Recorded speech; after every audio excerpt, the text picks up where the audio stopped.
مطلب کہنے کا یہ ہے کہ جب مردہ قبر میں رکھا جاتا ہے تو جنت کی کھڑکی بھی اس کو دکھائی جاتی ہے، کھول دی جاتی ہے، تو صبح و شام وہ جنت کے نظارے کرتا ہے اگر نیک پرہیزگار مسلمان ہے تو، اور یا صبح و شام جہنم دکھایا جاتا ہے اگر کافر، منافق یا مشرک وغیرہ ہے تو۔ اس میں اشارہ اس طرف ہے کہ انسان کی روح جو ہے وہ اس کی قبر کے پاس رہتی ہے، تو وہ ان تمام چیزیں ملاحظہ کر رہا ہوتا ہے۔ اس طرح شرح الصدور صفحہ نمبر 237 پر ارشاد فرمایا، حضرت علی رضی اللہ تعالیٰ عنہ اس کے راوی ہیں، آپ فرماتے ہیں کہ ارواح المؤمنین فی بئر زمزمہ، کہ مومنین کی روحیں آب زمزم کے کنویں میں ہیں، یعنی زمزم کے کنویں میں ہیں۔ تو یہ بھی حدیث پاک پہ چونکہ آیا، ہمارے نبی کریم نے اطلاع دی، اس پر ہمارا ایمان ہونا چاہیے۔ اسی طرح صفحہ نمبر 236 پر مغیرہ بن عبداللہ رضی اللہ تعالی عنہ سے یہ روایت ہے، یہ کہتے ہیں کہ بے شک روح جب بدن سے نکلتی ہے تو وہ آسمان اور زمین کے درمیان رہتی ہے، حتی یرجع الی جسدہ، حتی کہ اسے اس مردے کے بدن کی طرف لوٹایا جائے گا، یعنی اس میں اشارہ کر دیا کہ زمین و آسمان کے درمیان ہے۔ صفحہ نمبر 235 پر حضرت ابو ہریرہ رضی اللہ تعالی عنہ سے یہ حدیث پاک مروی ہے کہ نبی کریم صلی اللہ علیہ وسلم نے ارشاد فرمایا، ان ارواح المؤمنین فی السماء السابعۃ ينظرون الی منازلہم فی الجنہ، کہ بے شک مومنین کی روحیں 7ویں آسمان میں ہیں، وہ جنت میں اپنے مقامات کو دیکھ رہے ہیں، یعنی 7ویں آسمان سے ان کو جنت نظر آتی ہے، وہ جنت میں اپنے مقامات دیکھ رہے ہوتے ہیں۔ اس میں نبی کریم صلی اللہ علیہ وسلم نے مومنین کی ارواح کو 7ویں آسمان پر قرار دیا۔ ابو داؤد شریف میں ہے، سنن ابو داؤد میں حدیث نمبر 2520 ہے، حضرت ابن عباس رضی اللہ تعالی عنہ اس کے راوی ہیں۔ یہ فرماتے ہیں کہ نبی کریم صلی اللہ علیہ وسلم نے ارشاد فرمایا کہ جب تمہارا کوئی بھائی دنیا سے رخصت ہو جاتا ہے تو اللہ تبارک و تعالی ان کی روحوں کو سبز پرندوں کے پیٹ میں رکھ دیتا ہے، سبز پرندوں کے پیٹ میں، اور وہ جنت کی نہروں پر اڑتے ہیں، اس کے پھلوں میں سے کھاتے ہیں اور اس کی قندیلوں پر بیٹھتے ہیں، وہ قندیلیں کہ جو عرش کے سائے کے تحت لٹکی ہوئی ہیں۔ تو یہ اس میں اشارہ کر دیا کہ بعض لوگوں کی روحیں جنت میں پہنچائی جاتی ہیں اور جنتی پرندوں کے پیٹ یا پوٹے کے اندر ان کو رکھ دیا جاتا ہے، اور جنتی پرندے اڑتے ہیں تو گویا کہ وہ روح بھی اس کے ساتھ سیر کر رہی ہوتی ہے۔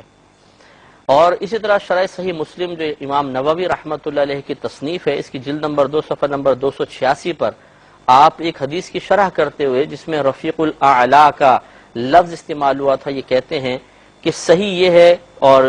وہ جس پر جمہور متفق ہیں کہ مراد رفیق اعلی کے ساتھ، یعنی رفیق اعلی مانے اعلی ساتھی، ان سے مراد کون ہے؟ کہتے ہیں وہ انبیاء علیہ السلام ہیں جو اعلی علیین میں رہتے ہیں۔ تو یہاں تک آپ نے دیکھا کہ تمام ان حدیثوں سے یہ عقیدہ ثابت ہے۔ اب ان میں یہ نہیں ہے کہ بعض کی روح ادھر، بعض کی روح ادھر، یہ ذرا عوام اچھی طریقے سے اس بات کو آپ لوگ یہ ذہن میں رکھیے کہ نبی کریم صلی اللہ علیہ وسلم نے مطلقاً فرمایا مومنین کی روح آب زمزم کے کنویں میں ہے، مومنین کی روح 7ویں آسمان پر ہے۔ تو اب ان حدیثوں میں بظاہر ٹکراؤ نظر آتا ہے، کہیں تو سرکار فرما رہے ہیں آب زمزم میں، کہیں فرماتے ہیں قبر پہ ہیں، کہیں فرما رہے ہیں 7ویں آسمان پر ہیں، کہیں فرماتے ہیں جنت کے سبز پرندوں کے پوٹوں میں ہیں۔ تو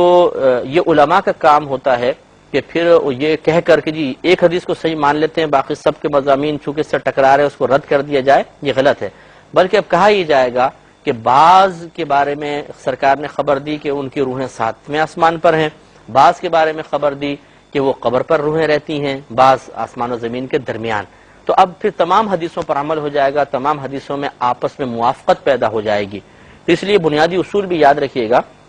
کہ اگر دو احادیث کے مضامین آپس میں بظاہر ٹکرا رہے ہوں تو ہمیں اس طرح کا مفہوم اور معنی اخذ کرنا لازم ہوتا ہے کہ دونوں حدیثوں پر عمل ہو جائے، دونوں حدیثیں اپنے مقام پر صحیح ہو جائیں۔ ایسا نہیں کہ ایک حدیث کو صحیح مان کے دوسرے کو غلط قرار دے دیں یا دوسرے کو صحیح مان کر پہلے کو غلط قرار دے دیں، یہ مناسب طریقہ نہیں ہوتا ہے۔ لہٰذا یہ نتیجہ یہ نکلا کہ یہ عقیدہ رکھنا ہوگا کہ مومنین کی ارواح مختلف مقامات پر ہوتی ہیں، لیکن اس کے مقابلے میں یاد رکھیے کہ جو کافر کی روح ہوتی ہے، مشرک کی روح ہوتی ہے، جس کو معذب روح کہتے ہیں، معذب مانے جس پر عذاب نازل ہو رہا ہے، یہ جیسے کہ آپ نے حدیث میں سنا تھا مسند امام احمد بن حنبل میں کہ اللہ تعالیٰ فرماتا ہے کہ اس کو 7ویں زمین کے نیچے پہنچا دو، مقام سجین میں پہنچا دو۔ تو وہ روحیں مقید ہوتی ہیں اور یہ باہر نہیں نکل سکتی، بالکل اپنے مقام پہ مقید ہو کر ان کا تعلق بدن سے ضرور ہوگا اور عذاب وغیرہ یہ برداشت کرتی رہیں گی، اور جسم بھی اس مردے کا عذاب برداشت کر رہا ہوگا، چاہے مردے کو جلا دیا جائے، اس کے اجزاء چاہے جلا کے راکھ بنا کر اڑا دی جائے، لیکن اس کے باوجود روح اور بدن کا تعلق قائم رہتا ہے اور وہ عذاب محسوس کرتا رہے گا۔ تو معلوم یہ ہوا کہ کفار، مشرکین، منافقین کی روحیں اس طرح نہیں ہے کہ وہ پوری دنیا میں گردش کر رہی ہوں، بلکہ ان کو تو مقید کر دیا جاتا ہے۔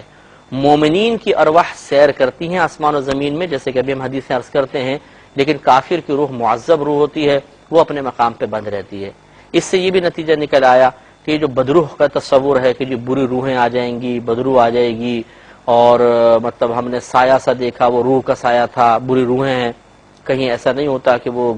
گندی روح کبھی باہر نکل ہی نہیں سکتی، وہ اپنے مقام پر بند ہوتی ہے۔ ہاں یہ ہو سکتا ہے کہ وہ جن ہوں اصل میں اور آپ اس کو روح کا تصور لے کے بیٹھے ہوئے ہیں، تو آپ کے ذہن میں روح کا تصور آ جائے۔ وہ جنات تو ہو سکتے ہیں، لیکن جتنی بھی بری ارواح ہیں ان کو کہیں گھومنے کی اجازت نہیں ہوتی ہے، یہ ایک مقام پر بند ہوتی ہے۔